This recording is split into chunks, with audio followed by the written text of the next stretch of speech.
Bukan lapa habis tuh.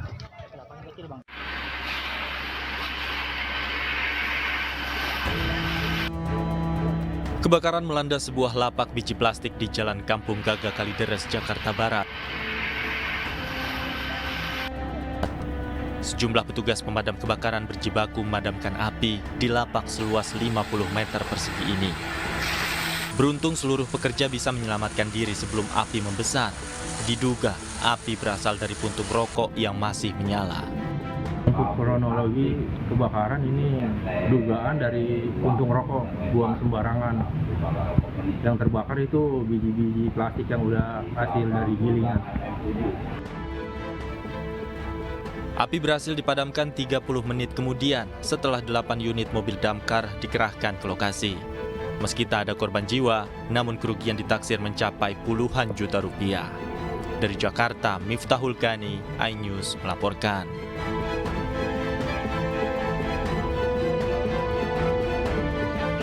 Antusiasme warga mengantarkan tim pasukan Merah Putih di Piala Asia sudah terlihat di Gelora Bung Karno, Jakarta. Tim Garuda Muda ke babak playoff melawan Guinea untuk memperebutkan tiket terakhir ke Olimpiade 2024 Paris. Acara nonton bareng di GBK Senayan sudah terpantau ramai sejak Kamis sore. Warga sangat antusias mengantarkan tim U23 Indonesia merebut tiket terakhir menuju agenda 4 tahunan Olimpiade 2024 Paris. Malam ini banyak warga yang menyaksikan laga pamungkas Indonesia melawan Guinea di babak playoff putaran Piala Asia U23 2024 memperebutkan posisi keempat. Tak hanya kaum pria, wanita pun terlihat dalam keramaian warga menanti nonton bareng Indonesia versus Guinea.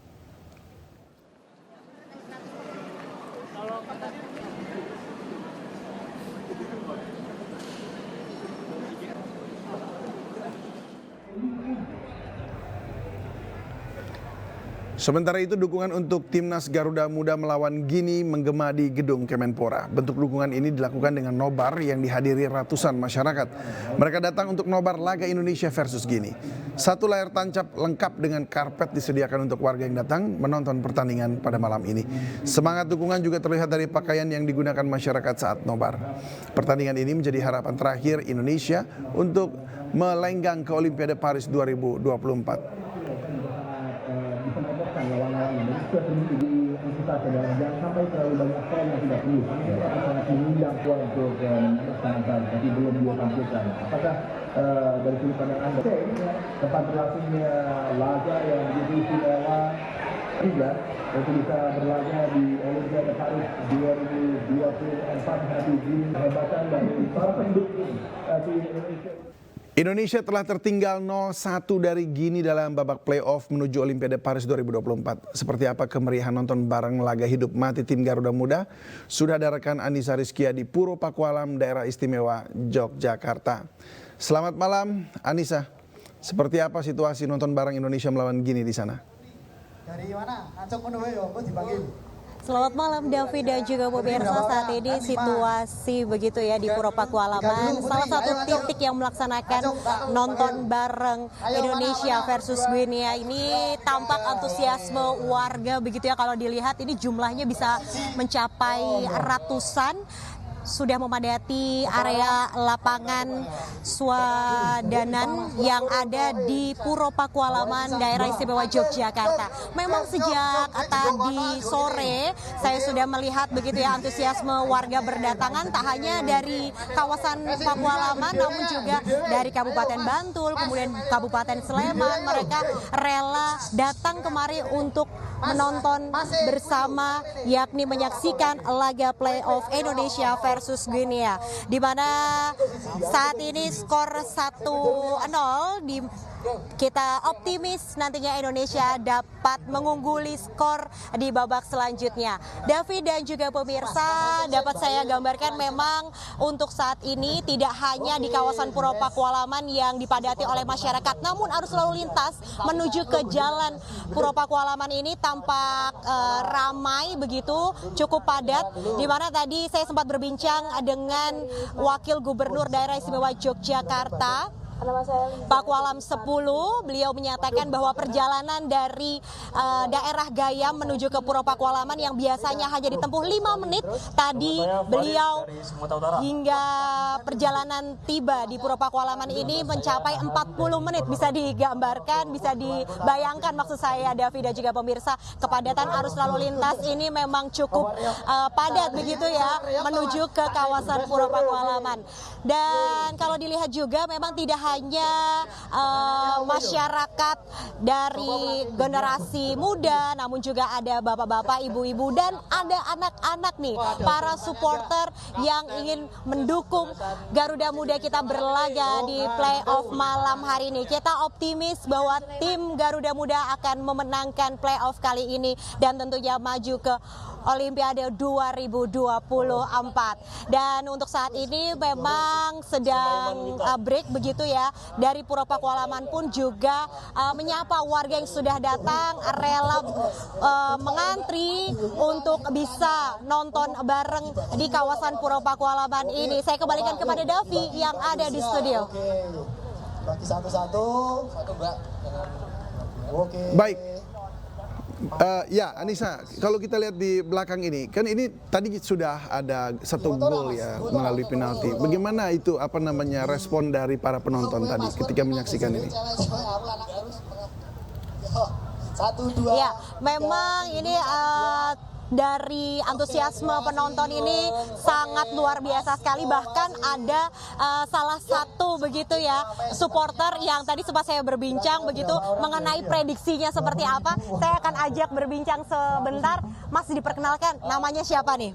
Nama saya Faisal. Nah, Mas Faisal, melihat tadi pertandingan babak pertama, ekspektasinya Mas Faisal? Ekspektasi saya sih kita masyarakat Indonesia pastinya pengen menang. Namun kita tidak menutup mata bahwa Guinea itu sangat bagus permainannya. Tapi kami masih optimis bahwa kami bisa memenangkan pertandingan hari ini. Ya. Prediksi skornya ini tadi sudah 1-0. Guinea unggul. Kalau menurut Mas? Iya, kalau menurut saya Indonesia masih punya peluang bagus. Apalagi tadi juga banyak peluang-peluang yang diciptakan oleh timnas Indonesia. Pastinya Indonesia pasti akan berjuang habis-habisan untuk mencetak gol, minimal 2 gol untuk kemenangan Indonesia malam ini. Optimis lolos banget. Optimis banget, harus dijaga, tetap optimis. Mungkin pesan Mas untuk supporter Indonesia yang saat ini menyaksikan laga playoff. Untuk supporter Indonesia khususnya di sini semuanya, kita harus tetap optimis. Apapun hasilnya, kita tidak usah menghujat pemain. Yang penting kita sudah berjuang sampai sini, kita udah bagus. Kita udah melakukan tim-tim besar lain. Kita udah pastinya udah bangga banget sama mereka. Rasa bangga terhadap timnas U23 tentunya. Terima kasih Mas atas waktunya, dan itu tadi salah satu supporter timnas Indonesia yang rela datang begitu ya sejak petang tadi. Saya lihat Mas satu ini sudah hadir di Puro Pakualaman hingga malam hari ini menyaksikan laga playoff yang digelar tentunya dan disaksikan oleh seluruh masyarakat Indonesia. Kita menantikan bersama dan tentunya kita optimis Indonesia akan juara. Demikian saya kembalikan kepada David yang ada di studio. Ya, Anissa, tampaknya memang itu true supporter ya, sejati itu supporter. Karena dia mendukung optimis apapun yang terjadi. Kita dukung sama-sama Garuda Muda kita. Terima kasih dan salam sehat selalu, selamat bertugas kembali. Dan pemirsa, kita akan memantau suasana nonton bareng di Gelora Bung Karno, Jakarta. Ada rekan Putu Bagus di sana.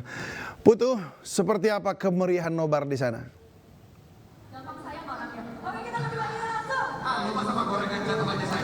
Putu? Ya baik, dapat diinformasikan untuk kondisi nobar di tempat saya melaporkan saat ini, tepatnya di Stadion Utama Gelora Bung Karno. Ini masih antusias begitu, penonton masih mendukung skuad Garuda Muda untuk bisa membalikan keadaan. Dan memang untuk mengetahui bagaimana optimisme, bagaimana komentar dari supporter yang hadir langsung nonton bareng maksud kami di area kompleks Gelora Bung Karno, sudah bersama dengan narasumber kami, dengan supporter Garuda Muda. Mas, selamat malam, bisa dikenalkan atas nama siapa? Saya Riki. Mas Riki, ini Garuda Muda tertinggal 1-0 lewat gol penalti tadi dari Guinea. Ini optimis nggak bisa comeback di babak kedua? Optimis sih. Kalau kita lihat ya, bukan hanya dari skor, tapi dari segi permainan juga kita sebenarnya masih bisa mengimbangin. Kita lihat tadi beberapa kali pemain kita juga masih menciptakan peluang di depan gawang lawan. Itu artinya secara permainan kita masih bisa mengimbangin dan ini cuma hanya butuh waktu aja. Penalti yang kita dapat tadi kan itu seperti ketidakberuntungan kita saja di babak pertama begitu. Tapi nanti di babak kedua, sepertinya saya yakin akan ada perubahan permainan dari Sintayong dan kita bisa mengembalikan keadaan di babak kedua.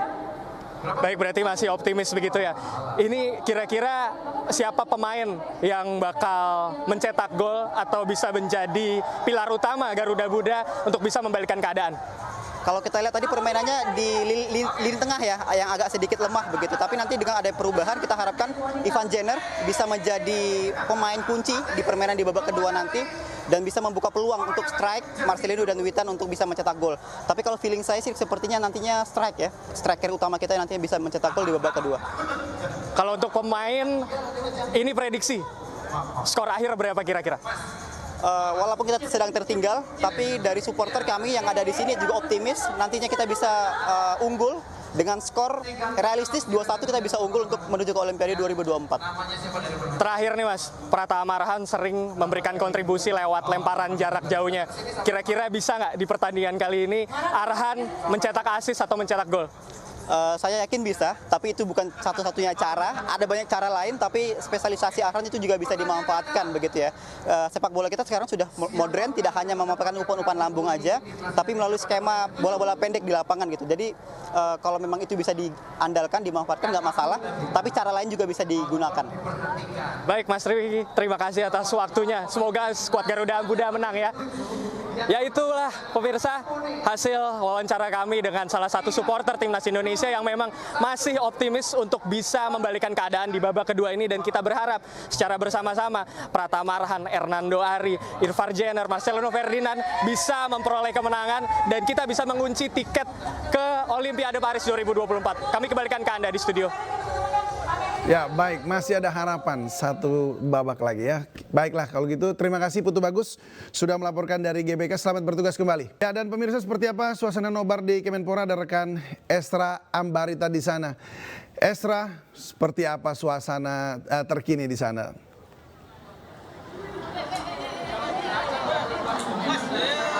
Selamat malam David dan juga pemirsa, baru saja berlangsung babak pertama Indonesia versus Guinea yang mana untuk memberikan dukungan penuh kepada Indonesia juga di Kemenpora dilakukan nonton bersama ataupun nobar yang mana saat ini masih tengah beristirahat untuk menunggu babak kedua atau babak selanjutnya. Kalau kami perhatikan tadi memang kalau Indonesia ini sudah atau dari Guinea ini lebih unggul daripada Indonesia. Tadi di babak ke-29 ini sudah dicetak skornya yakni 0-1 untuk unggul dari sejauh ini adalah dari Guinea yang mana ini cetakan golnya tadi diciptakan oleh pemain Liga Spanyol bernama Moriba. Ini tadi melalui tendangan penaltinya sehingga bisa dikatakan Indonesia harus memiliki kekuatan ekstra untuk mengungguli skor dari Guinea ini.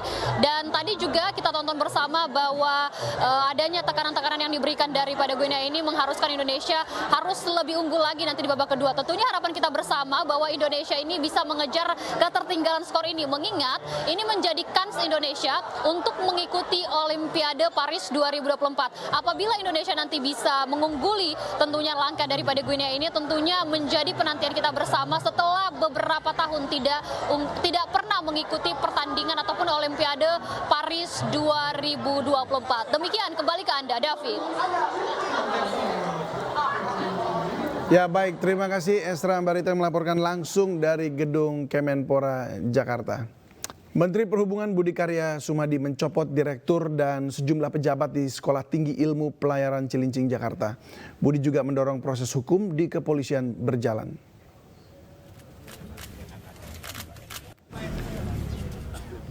Hal tersebut disampaikan Menteri Perhubungan Budi Karya Sumadi saat mendatangi rumah duka Putu Satria di Klungkung, Bali. Menurut Menhub, tindakan ini merupakan bentuk tanggung jawab dirinya kepada keluarga usai taruna Putus meninggal Putu meninggal dianiaya seniornya di STIP. Selain itu, Budi Karya Sumadi berkomitmen melakukan reformasi total pada Sekolah Tinggi Ilmu Pelayaran untuk menghilangkan tradisi kekerasan. Bahkan Menhub akan melakukan moratorium tidak membuka penerimaan calon taruna untuk 1 tahun atau 1 angkatan. Untuk evaluasi bagi kami, dan kami sudah membebas tugaskan direktur dan beberapa pejabat di FPIP Marunda. Ini sebagai rasa bahwa tanggung jawab dan tindakan tegas. Sebelumnya polisi menetapkan 3 tersangka baru dalam kasus penganiayaan taruna di Sekolah Tinggi Ilmu Pelayaran Jakarta. Hingga kini total sudah ada 4 tersangka yang terancam hukuman 15 tahun penjara.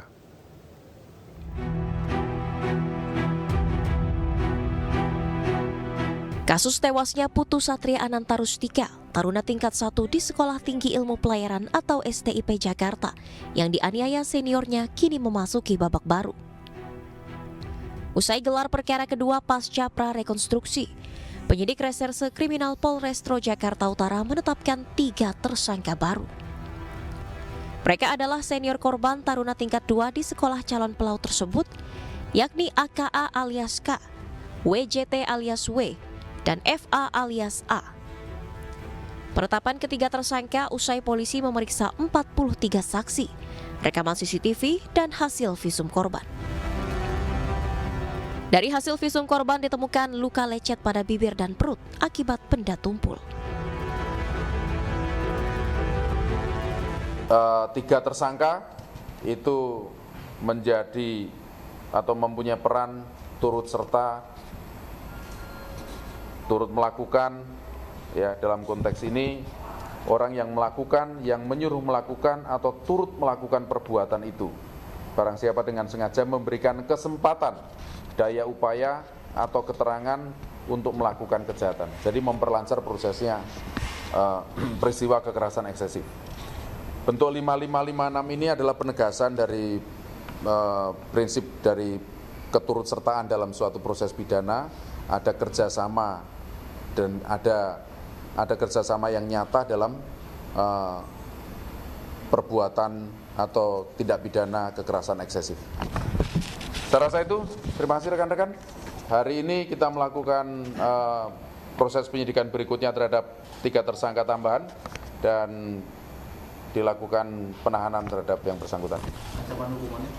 Ancaman hukumannya sama dengan yang konstruksi pasal kemarin ya. Hanya mungkin dari pembelaan atau ada pemberatan atau pengurangan tambahan karena 55 ya. Nanti. Ya, 15 tahun penjara. Sebelumnya polisi telah menetapkan seorang tersangka atas nama Tegar Raffi Sanjaya, taruna tingkat 2 yang merupakan senior dari korban. Motif penganiayaan tersebut merupakan arogansi dan senioritas. Taruna STIP Putu Satria Ananta Rustika tewas dianiaya seniornya pada 3 Mei lalu. Keluarga meminta polisi mengusut tuntas kematian taruna STIP tersebut.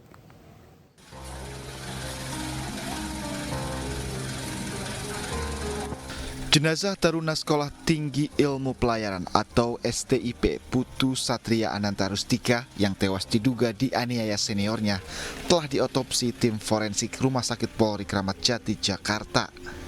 Usai diotopsi, jenazah disemayamkan di rumah duka RS Polri. Keluarga korban melalui kuasa hukumnya menduga pelaku penganiayaan terhadap korban lebih dari 1 orang. Keluarga meminta aparat kepolisian mengusut tuntas kasus kematian Putu ini. Kalau dilihat dari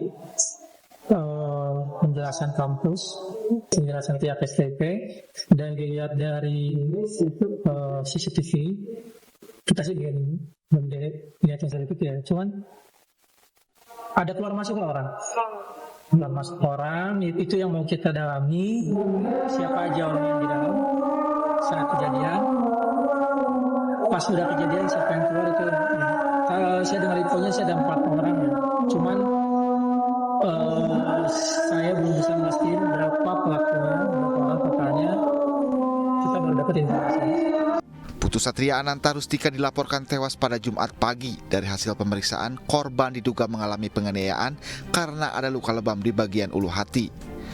Penganiayaan terhadap korban disebut dilakukan di toilet.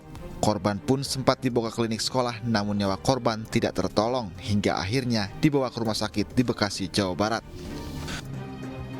Kepala Sekolah STIP Jakarta Ahmad Wahid membantah adanya perpeloncoan dalam kasus kematian Putu.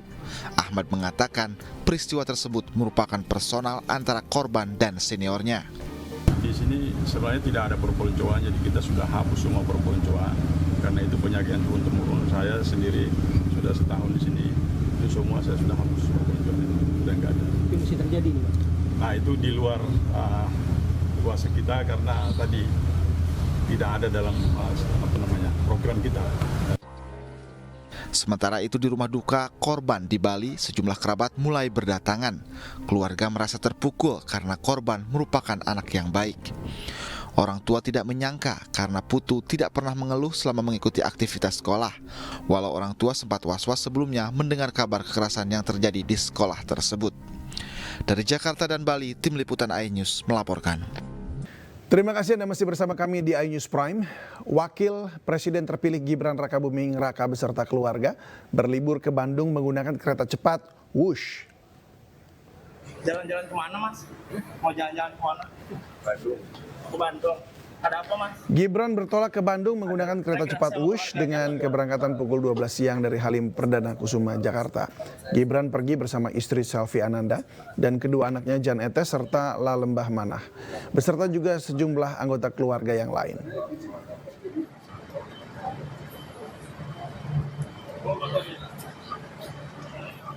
Warga Jakarta dan sekitarnya memanfaatkan libur panjang akhir pekan dengan berlibur ke sejumlah area wisata. Taman Marga Satwa Ragunan, Pantai Ancol, dan Taman Mini Indonesia Indah dikunjungi ribuan warga yang menikmati waktu libur kenaikan Yesus Kristus dan cuti bersama.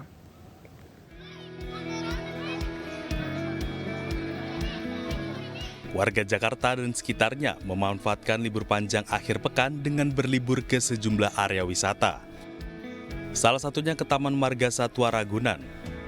Di sini pengunjung didominasi oleh keluarga yang membawa anak-anak untuk melihat beragam satwa.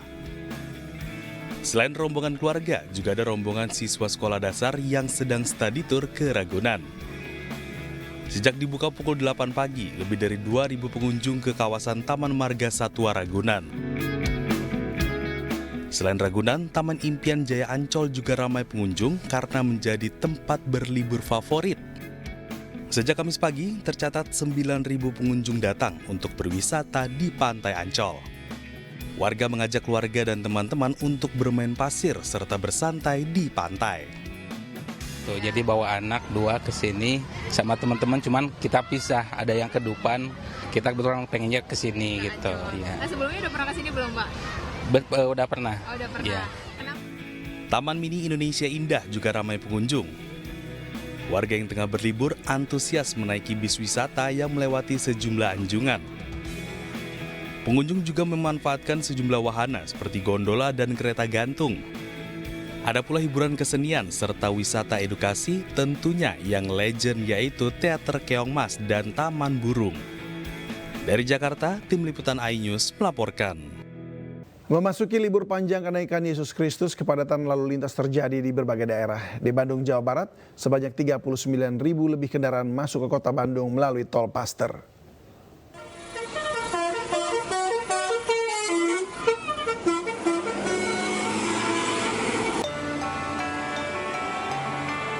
Pada libur panjang kenaikan Yesus Kristus, kawasan Jalan Paster mengalami kemacetan.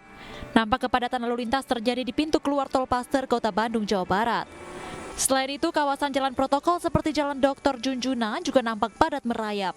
Mayoritas kendaraan mengarah ke jalur objek wisata Lembang, Kabupaten Bandung Barat.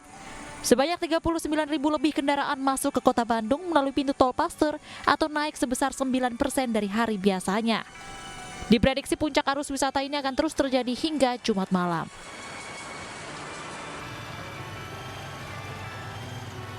Sementara itu, objek wisata belanja Malioboro, Yogyakarta kembali diserbu para wisatawan dari berbagai daerah. Hal ini berdampak pada kemacetan arus lalu lintas di sepanjang Jalan Malioboro.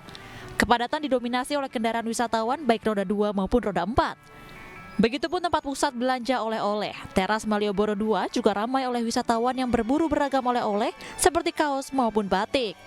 Kayaknya Malioboro ini cukup ikonik ya.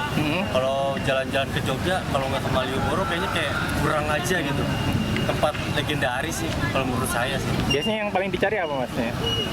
Kalau di Malioboro pertama yang dicari apa? Oleh-olehnya sih Mas. Oleh-olehnya perniknya gitu kan unik ya, karena di Jakarta nggak ada. Diprediksi ramainya kunjungan wisatawan di Malioboro, Yogyakarta ini akan berlangsung hingga hari Minggu. Tim Liputan iNews melaporkan. Umat Kristiani hari ini mengikuti ibadah misa kenaikan Yesus Kristus di Gereja Katedral Jakarta Pusat. Mengangkat tema menjadi pembawa kabar sukacita, mengajak masyarakat Indonesia terutama umat Kristiani untuk menjaga toleransi yang sejalan dengan perayaan kenaikan Yesus Kristus. Pemirsa, hari ini seluruh umat Kristiani ataupun Nasrani menggelar perayaan kenaikan Isa Al-Masih ataupun Yesus Kristus, salah satunya di Gereja Katedral Jakarta Pusat ini.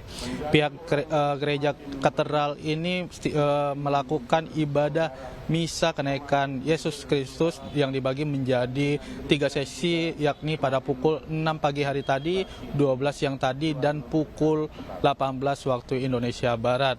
Pada pelaksanaan ibadahnya sendiri, pihak Katedral Jakarta menyediakan setidaknya sebanyak 1.300 tempat duduk bagi jemaat yang beribadah di Gereja Katedral ini, yang dibagi menjadi 800 di dalam gereja, 400 hingga 500 tempat duduk berada di Plaza Maria di Gereja Katedral ini. Adapun tema yang diangkat pada pelaksanaan misa kenaikan Isa Al-Masih ini di Gereja Katedral mengangkat tema yakni pembawa kabar sukacita, yang mana mengajak seluruh masyarakat Indonesia khususnya umat Kristiani untuk menjaga toleransi yang mana sejalan dengan perayaan kenaikan Isa Al-Masih. Selain itu juga pihak TNI Polri berjaga di sekitar lokasi gereja untuk menjaga keamanan agar berlangsungnya pelaksanaan ibadah misa kenaikan Yesus Kristus ataupun Isa Al-Masih di Gereja Katedral ini yang berlangsung hikmat. Dari Jakarta, Rian Rahman, Seto Pratomo, iNews melaporkan. Kita ke informasi haji. Seorang remaja putri bernama Fata Alia Afra Salsabila menjadi jemaah calon haji termuda di Kabupaten Madiun, Jawa Timur.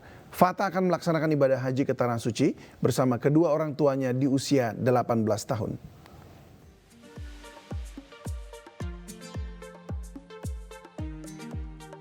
Rasa syukur tak henti-hentinya diucapkan oleh Fata Alia Afra Salsabila, remaja putri berusia 18 tahun asal Desa Kincang Wetan, Kecamatan Jiwan, Kabupaten Madiun, Jawa Timur, yang pada tahun ini akan menunaikan haji ke Tanah Suci.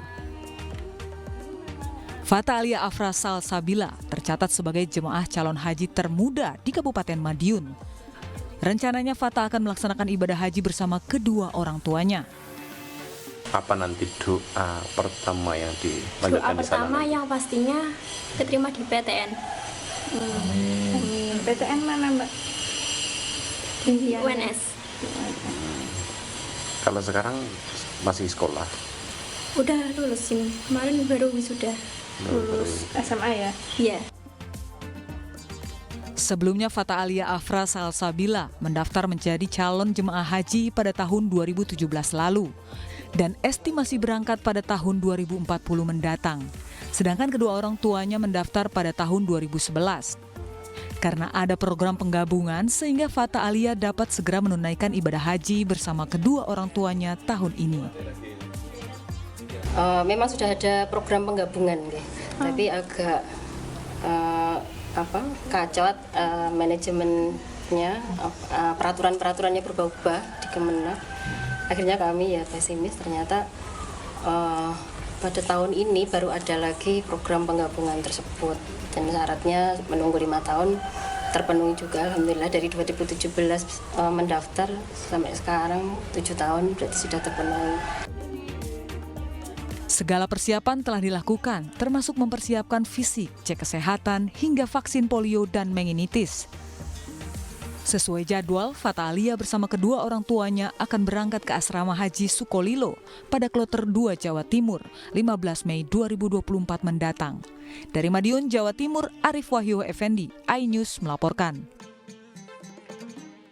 Berawal dari niat dan rajin menabung selama 12 tahun, seorang pedagang bakso bakar di Boyolali, Jawa Tengah akan berangkat haji tahun ini. Sementara di Jember, Jawa Timur, seorang pedagang cilok berangkat haji dengan melanjutkan tabungan ayahnya yang telah meninggal dunia.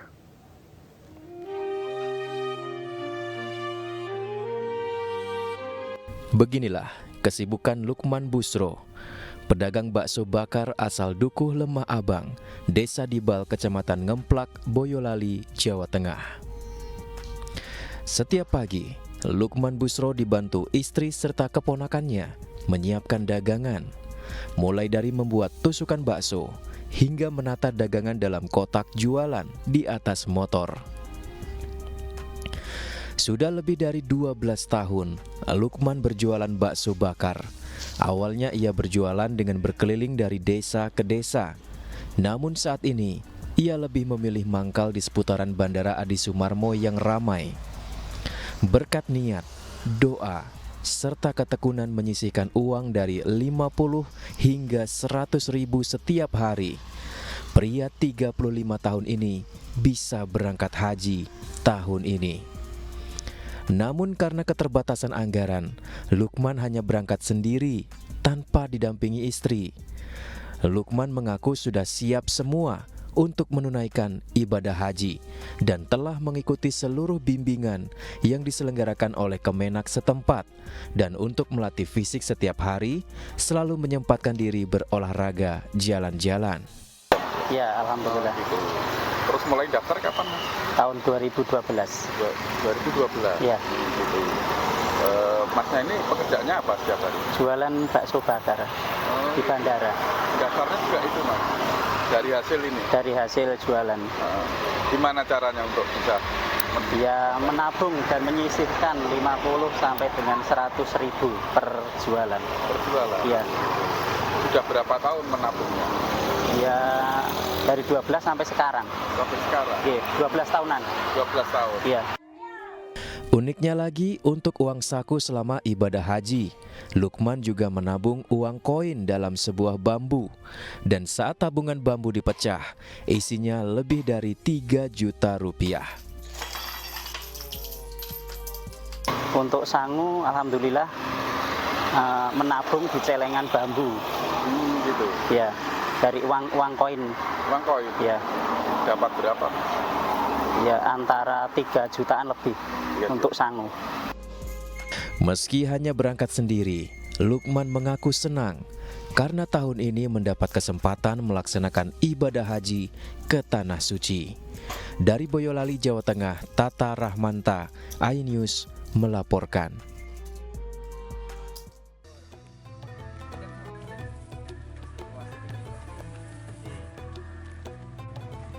Sementara di Jember, Jawa Timur, seorang penjual cilok warga Desa Klayu, Kecamatan Mayang, Jember bernama Edo Wardana juga berangkat haji tahun ini.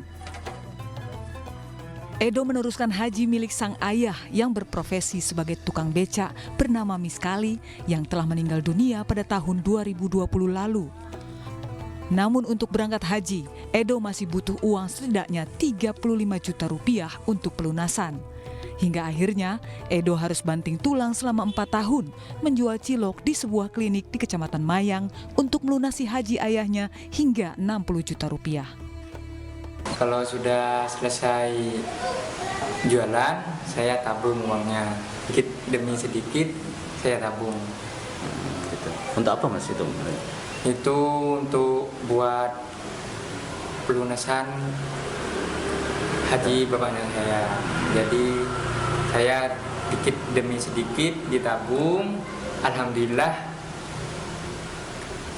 hajinya lunas. Saya berangkat tahun sekarang. Meski sebagai pengganti ayahnya, Edo mengaku senang karena di usia muda dirinya sudah mendapat panggilan untuk menunaikan rukun Islam kelima. Edo akan berangkat ke Tanah Suci lewat BPIH Al-Haromain Sumber Beringan, Sukowono, Jember, dan direncanakan akan berangkat pada tanggal 19 Mei 2024. Dari Jember, Jawa Timur, Bambang Sugiarto, iNews melaporkan. Ya pemirsa, penyelenggaraan ibadah haji 1445 Hijriah tinggal menghitung hari, mengusung tema Haji Ramah Lansia. Dan berikut ini kami tampilkan jadwal rencana perjalanan calon jemaah haji Indonesia. Tahun ini pemirsa, Indonesia mendapatkan kuota haji 241.000 jamaah. Nah, jumlah ini adalah yang terbesar sepanjang sejarah. Jumlah ini terbagi menjadi dua. 213.320 diantaranya merupakan jemaah haji reguler, sedangkan 27.680 merupakan jemaah haji khusus. Nah, jemaah haji Indonesia ini terbagi dalam 554 kelompok terbang atau kloter yang akan diberangkatkan dari 14 asrama dan haji embarkasi serta 13 bandara internasional. Para jemaah haji dijadwalkan masuk ke asrama haji mulai tanggal 11 Mei 2024 dan keberangkatan jemaah haji Indonesia terbagi dalam 2 gelombang. Pemberangkatan gelombang pertama dijadwalkan pada 12 hingga 23 Mei 2024, sementara gelombang kedua pada 24 Mei sampai 10 Juni 2024. Dan 14 Juni 2024 rencananya jemaah haji diberangkatkan dari Mekah ke Arafah. Sementara tanggal 15 Juni 2024 jemaah haji kemudian wukuf di Arafah. Dan pemirsa, selanjutnya pemulangan jemaah haji gelombang pertama dijadwalkan pada tanggal 22 Juni hingga 3 Juli 2024. Kemudian gelombang kedua pada 4 sampai 21 Juli 2024.